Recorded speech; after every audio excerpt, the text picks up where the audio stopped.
Είναι η βιτρίνα του κράτους, η βιτρίνα όλων αυτών, μουνόπανα πολιτικοί. Έχουν εξουσία, έχουν επιβάλει ένα δικό τους τρόπο ζωής. Επαναστάτησε ενάντια στο κράτος, ενάντια σε κάθε εξουσία.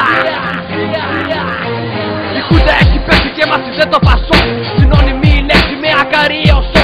Ανδρέας Παπανδρέου, ο καλός πολιτικός, και όλοι οι υπόλοιποι είναι στο καθεστώς. Ανεβαίνει ο Σιμίδης, παίρνει τα λεφτά του, 4 χρόνια και κλείνει η σειρά του. Ολυμπιάδα ήρθε και όλοι χαμογελάνε, νομίζουν πως τα χρήματα όλα σε μας τα πάνε. Κανείς δεν βλέπει πως είναι η αλήθεια, κανείς δεν πιστεύει ότι όλα είναι ίδια. Καμία κυβέρνηση δεν κάνει διαφορά, κανένας πούστης δεν νοιάζεται για αυτά. Πεθαίνει η γενιά μας, κανένας δεν κοιτάει, πεθαίνουν τα παιδιά μας, κανένας δεν μιλάει.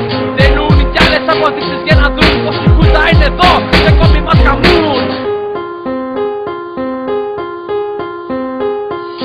Η βιτρίνα του κράτους έχει γίνει δυνατή και πήρε μαζί της ολόκληρη φυλή. Κανείς δεν τολμάει να κάνει την αρχή, κανείς δεν βλέπει πως είναι η ζωή. Η βιτρίνα του κράτους έχει γίνει δυνατή και πήρε μαζί της ολόκληρη φυλή. Κανείς δεν τολμάει να κάνει την αρχή, κανείς δεν βλέπει πως είναι η ζωή.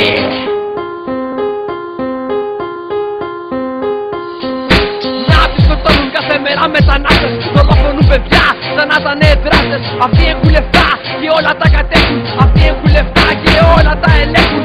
Πολυεθνικές και πάλι στο προσκήνιο έριξαν και πάλι το δικό τους δηλητήριο. Σκότωσαν λαούς εκεί στην Αφρική, τριτοκοσμικές χώρες ήταν η αρχή. Πήραν το νερό και το κάναν κοκακόλα, από κάτω τα μπέλα θα πεθάνατε τώρα. Πήραν το πετρέλαιο και κάψανε το χώμα, δώσανε ξύδι σε κάθε ξένο στόμα. Αυτοί νοθεύουνε όλη την ιστορία, νοθεύουνε τη δική μας ευτυχία.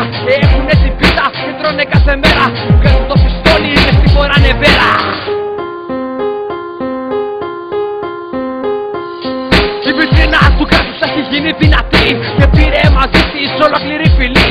Κανείς δεν τολμάει να κάνει την αρχή, κανείς δεν βλέπει πως είναι η ζωή. Η βιτρίνα του κράτους έχει γίνει δυνατή και πήρε μαζί της ολόκληρη φυλή. Κανείς δεν τολμάει να κάνει την αρχή, κανείς δεν βλέπει πως είναι η ζωή. Η βιτρίνα του κράτους ενάντια σε κάθε κατεστημένο.